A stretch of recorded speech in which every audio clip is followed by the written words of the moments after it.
Hey guys, it's Kai with And and today we are going to talk about our state of our garden. A lot of times people don't understand you don't have a lot of programming out right away or content. Gardens take time, and we had kind of a disastrous start. Definitely a disastrous start. First, my health kind of took a turn, and then we had about 500 tomatoes, about 200 pepper plants that we had ready.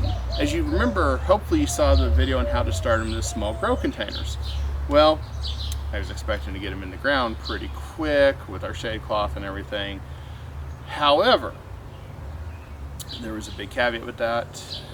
We had a abrupt freeze in the middle of the week, which delayed everything. So we had to move everything into bigger pots, let them get established a little bit longer, and then we had to get shade cloth set up properly to get it under here. So unfortunately it took a little bit longer this year to get all our tomato plants out, our pepper plants out. We will be doing a garden tour, but we are in the heart of the garden right now. We got doves chirping up at us, and you know, we got a lot of greens. There's a video with the gardening square that you guys will see later. We're going to show you the end result of this. It actually came out really nice. But, you know, one thing as a gardener, it doesn't matter if you're a master gardener or beginner gardener, you're going to have successes and failures. And that was one of the hardest things. Honestly, it was a valuable lesson for me, because I'm used to succeeding in my garden and having things out in a deadline and having things out timely. But as with nature, life, you can't always get it out fast enough. So you will be getting a lot more content coming up soon with how to prune your tomatoes, tomato care, pepper care, myths about tomatoes, knowledge about tomatoes, peppers. It'll be really nice, and we have so many different ways you can grow tomatoes, so we're going to cover that. Our potatoes are going great. We got a lot of different stuff going on in here in the garden, but there is sometimes a little bit of a content drought right now, just getting everything prepped in production. I know some gardeners say that it takes them 2 months to get a video prepped and ready. A lot of them more established because they're doing experiments. We've done some experiments too this year, and we're getting them set up. One thing, and I'll talk about this in another video, but we didn't harden off our tomatoes or peppers at all. we didn't have time. We didn't have time. Temperatures were soaring up and down. It was going from the 50s all the way up to the high 90s and then back down. And when you have temperature swings like that, it's too hard on the plant in general without even worrying about the hardening off. And I finally just said it's time to just get the shade cloth up and hope the babies survive. And it only took about a week, because I think we had maybe only out of, God, how many tomato plants have we planted so far? 400, 300? probably 300. And We we've have only a lot lost of different types, because we're wanting to actually journal which types are actually better for this area, or seem to be doing better when you start them from seed. Because this is one year where I did not go buy a bunch of tomato plants that were established from the Didn't need greenhouse. We did it all from seeds that we had either saved or bought ourselves through different seed places, and wanted to give different things a try and try more drought resistant things. There was some stuff that I hadn't grown for a long time, and we had great success with lettuce early spring, but we had so much of it grow all at once. And that's one thing that I stress: succession planting. You learn from your mistakes there. Wait a minute, though. Wait a minute. I have to can't interrupt eat. her on this one for a second, guys. Most of your lettuce was from the winter, though. That's true. It didn't grow. I mean, we thought they were bad seeds, and next thing you know, you've got A bed 40 full. lettuce plants in Like, there from winter time. And you planted that in September because you're expecting an October and November harvest. And nothing happened. And then, lo and behold, February rolls around, we got small plants coming up, and cool weather is good for them. And even if it gets a little cold, as long as it doesn't get super freezing and they're low enough to the ground, I never saw us take any damage with them.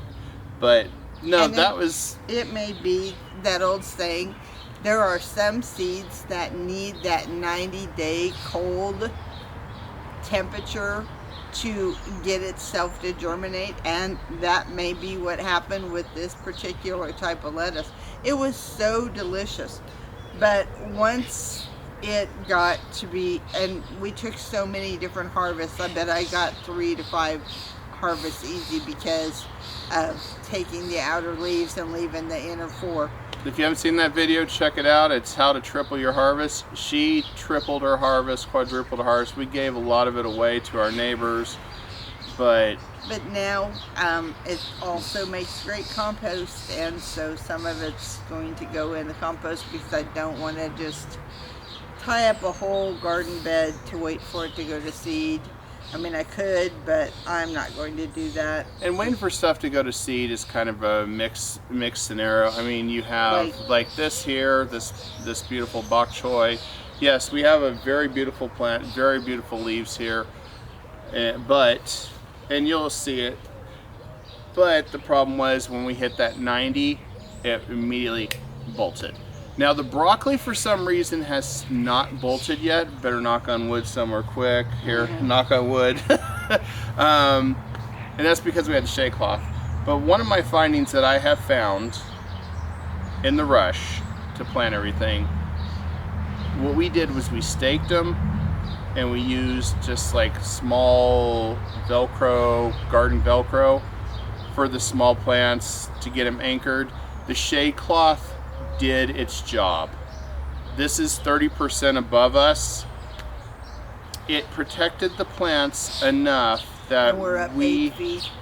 We didn't have hardly any sunburns on the tomato plants, which shocked me because they'd been under grow lights for 2 months. Your friends.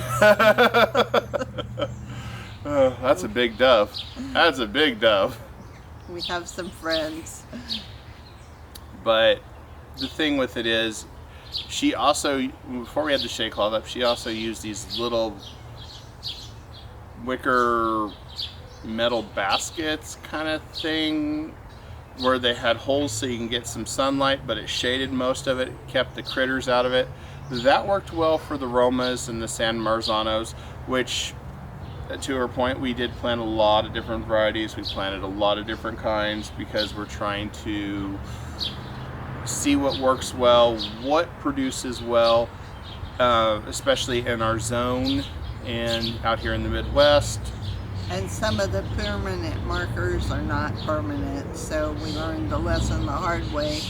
With that event, luckily we kind of remembered what some of the tags were. Start identifying them once they get a little bit bigger, but once they're small, it's really hard to tell.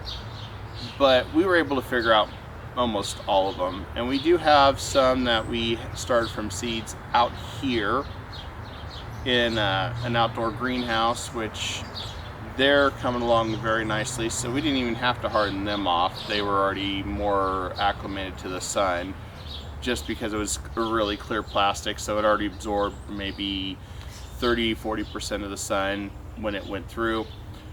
We've had to organize everything. We've got all our beds here are pretty much peppers, tomatoes, with this side being strictly greens. So once the beets, broccoli, kale are done, kale will be all year. We'll be putting new stuff in here and then cut it out. onions going. And We've got peppers some back here. radishes going. Another thing that we have definitely learned: put basil as soon as possible and onions in between your rows of peppers. It will keep your squirrels out of there. We had a lot of shearing off last year from squirrels because we didn't have time to get a lot of them. This year I put basil immediately the same day that we put our peppers in the ground. They've not even came near it. So It's that strong odor from both of them that some reason kept them away. First time we've not had a single one get sheared off. I was excited seeing that because that told me you've got to do companion planting. I know everybody stresses it, but some people say, oh, I just want to plant tomatoes. I don't want all this extra stuff. Do it. Trust me. If you're having tomato plants, put basil in between them. Put oregano. Controlled oregano though, because it is a perennial and it will become a vine and it will become a pest if you don't keep an eye on it. I had oregano successfully in a grow bed, but I had to make sure I pulled all of it at the end of the year. I didn't want it to come back because I knew that since we rotate it and we had plenty of seeds, it wasn't a big deal. If you want to grow oregano nonstop, I definitely recommend either the vertical stacking planters or your own little pot, big pot or something that you can just have it outdoors, and then you can just keep it from the roots from freezing during the winter. There's so much to do on that. We've got still a lot of work to do on everything here. we have a fantastic herb garden growing, and so we'll be doing a tour of that once we get the area a little more tidied up. We've got different projects going on. We had to put down new mulch, and so we had stripped everything all the way down to the bottom to start over. We wanted to look nice and get rid of the weeds. And keep in mind, this is just your family of three home. Turn your home into an urban garden, mostly grown vertical or raised beds. We've used all of the limited space that we've had without, taking away space for people to walk around, dogs to walk around, birds. The other side's more for your bees and all the other pollinators that come out there, especially because I said bee population's down substantially. I don't know if that's 100% true or not, but that's the thing going around right now. We have a bed dedicated this year to monarch butterflies. We've also got a bed dedicated specifically to bees, and then I've got various flower beds in with the vegetables to help bring in the pollinators, because I haven't seen near the amount of pollinators early season like I did last year. So when you're doing gardening, they may be down. Yeah, they may be. And when you're doing gardening, just remember this one thing: you are going to have failures. This was a hard failure for me, but then again, also for some that kind of know a little bit about my health, kind of know it's probably was a little bit more stressful this year than I was used to. But Mom was right. I gotta say this, that you're gonna have your bad starts and you're always gonna have your good starts, and our bad start is turning into a good summer before we start. We've had quite a bit of lettuce, like she said. We've had plenty of strawberries. The strawberries have And they've grown. been wonderful. Absolutely delicious. Only downside is, since I made those beds a little too fertile years ago, we still get mushrooms, so you have to dig them up all the way down to the roots and pull them out, because you don't want them to basically explode and then spread their seeds everywhere else, and then you have to, it's a mess. And you don't want to put, they recommend like vinegar and stuff, and I don't want to do that. We've got too much established with the strawberry patch at this point that I'm just going to pull the mushrooms out as they go, especially during a rainstorm or a day after you water. If you think you have a really rich raised bed or garden soil, just make sure that you're pulling up the mushrooms if they're coming up. You don't want them in there. I don't know if it'll necessarily hurt it, but it's taking resources from your strawberries, and then also The nutrients. and and then also it looks awful because you have all this really gross looking stuff all over your strawberry plants, and not worth it. So we just keep pulling them as we can. So we want to have a really good gardening season this year. We want to bring you guys a lot of great information so you can keep on learning along with us.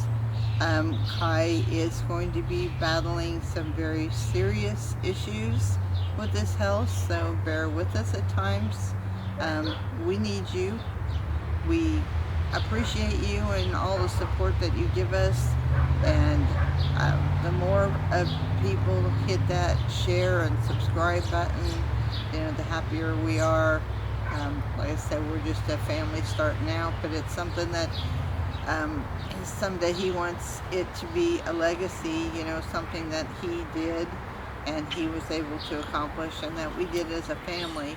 And I want to teach people how to garden. I want people to learn how to grow food, and I do want to teach people how to cook. And I know our cooking side was not as good this year.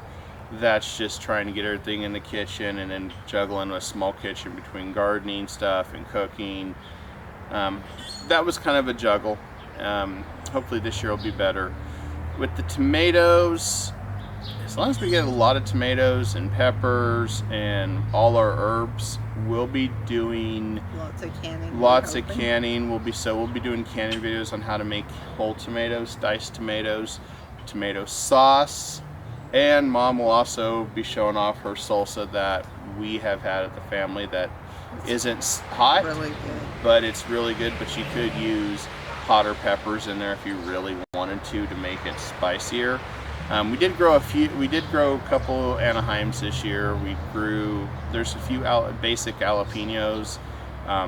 Anything hotter than that, nobody in the household will eat it, since it just gets too spicy. And especially at my stomach today, I wouldn't be able to eat it. But we got green beans, lots of green beans growing. We'll have Malabar spinach. That's the spinach that grows up the poles. We'll have all sorts of squash, pickles. Or cucumbers. She wants to do some videos on pickling this year, on how to make your own pickles. So that'll be interesting because I'm curious to watch her do that. I don't have a clue on that, but she knows how to do it from the days on the farm. So that'll be pretty cool. I mean, because I remember the legacy of Grandma and her cabbage that everybody, when she made sauerkraut. So if we have good cabbage this year, maybe we'll try to do sauerkraut too this year. I don't know. We haven't started cabbage yet. We're going to start that probably closer to August. Yeah, that'll be a fall crop for us. You really got to rotate out what you're going to grow when you have a small space. And even though this looks like a really big area with lots of raised beds, and we got the little 3-foot walkthroughs in some areas and 2-foot in the others. In some areas we got a little 1-foot pathway because we have grow bags now along the fence line, and we also have a section of no-till gardening, and I've got a section of no-till gardening. That is a flower bed now because I did an all-shade garden this year with the help of some of my female garden friends, and I really appreciate that. They had some wonderful flowers that grow specifically in the shade, and they are doing quite well with the little transplants. So there'll be some videos on that. We'll be doing more stuff with the flowers and the veggies and the herbs, just so you have more variety and a lot of container gardening stuff, because I know a lot of people have apartments and balconies and small spaces to grow in, and there's so many different things that you can create, that you can grow in, and so we'll be discussing some of that kind of things too. But we just kind of wanted to do a video tonight as mother-son to let you know that we're thinking about you guys and we're trying to get some stuff going. Well, and to piggyback off hers, we'll be getting the results on 3 or 4 different methods on growing tomatoes. We've got, this year we're doing something different with these curved shaped trellises that Mom got to experiment with. We've got your standard 4-way pillar that comes up together. We've got string and a pull so it comes down. We also Vertically. have your basic stakes in the ground. We have grow bags with stakes in it. So we're gonna show some different varieties on how to grow tomatoes and give you ideas on something you can do or improve on for your garden, because improvement is always welcome. That's the one thing. If you can think of a better way to hang up shade cloth, if we give you an idea on this with the PVC and you come up with a cooler idea, go for it. I'm glad we can inspire you guys to help you think to improve it, because that's ultimately our goal with this channel, is to teach and inform and get you guys motivated for gardening and cooking. I'm hearing more and more. Get your own ideas out there. And I'm hearing more and more, you know, when I talk to people, that cooking and gardening is such a lost art, both are, that we need to go back to those roots that we had years ago. I know we live in a high-paced world now. I mean, I have my day job and then come home and I work, you know, I do juggle with 2 channels, getting stuff out, streaming, and we live in the fast lane. We really do, compared to when Mom was growing up, where we're always on the go. We don't stop. I mean, for her go, it was, you know, work at the start and then end at night. 4 o'clock in the morning to start But when you were on the farm. But for this generation, for this time, it's get off work, we have to drive here, we have to go here, we have to go here. And the next thing you know, you're at this place, or you're doing this, and then you're like, oh crap, I gotta get something to eat. So then you stop by Burger King or McDonald's or something, instead of going home to cook, because you're in such a hurry and you're hungry. And fast food's taken over, and then look at all the recalls anymore with the canned goods and stuff. We try to garden where we are not using chemicals, because I believe, like a lot of other people, that there's no such thing as a pesticide. It's all an insecticide. It is going to kill an insect. And if you're buying stuff, even from your greenhouses and stuff, if they've had to use something like that at one time, you don't know what it may be doing to your soil and stuff. So, you know, the more we can stay away from using anything like that, the better off we are, because there's just, those chemicals are harmful to us. It's just like all the plastic now that they are finding that people are getting in their body because they're consuming so much stuff that is bottled in plastic. So things we didn't know while we were growing up as kids, there's more and more information coming out there, and some of it gets to be a little bit scary at times. And sometimes, and with the internet and stuff, you don't know if it's real or not. Everything. And just for the YouTube censors, you know, we're not experts in medical or anything. We're just talking about the stuff that we've been seeing on the news and in medical journals and stuff like that. So, you know, take what we say with a grain of salt and consult your professionals. I have to disclose that just because it's a YouTube thing. And yeah, as she points out, there is really no pest control. I mean, some of my kale here that I've seen just got, you know, they did get tore up by bugs. We don't know what, but part of our problem too, there was some things I could have stopped it when I reflect about it, but a lot of it will recover. It's just the initial leaves are bad. But like dill, if we had more time, we would have got dill out everywhere and set it up as an advanced warning system. Dill is probably one of the best. You could set up a small pot almost everywhere in different areas of your garden, and dill is always the first thing attacked. So you can see if something's coming that shouldn't be, and then you can kind of be proactive from there. But I think we'll wrap that up on this one, unless you got anything else. I don't, except I hope you all have success in your garden and that you get out there and grow something, even if it's just one thing. It's going to make you feel a lot better. I know when I get really down in the dumps, I go plant something.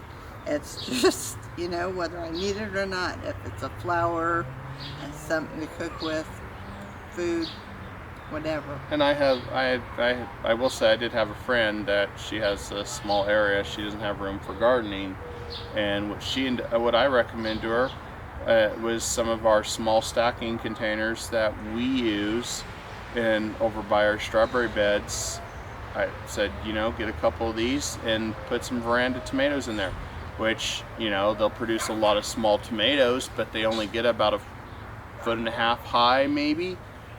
And so it's contained, and it's something worthwhile to have in your garden. That way you can grow something, even in those small areas. And here's our helper, one of them. Yeah, She had to come and say hi. or say goodbye, one of the two. Yeah. All right. Don't forget to like, share, and subscribe, and we'll catch you on the next video. Peace.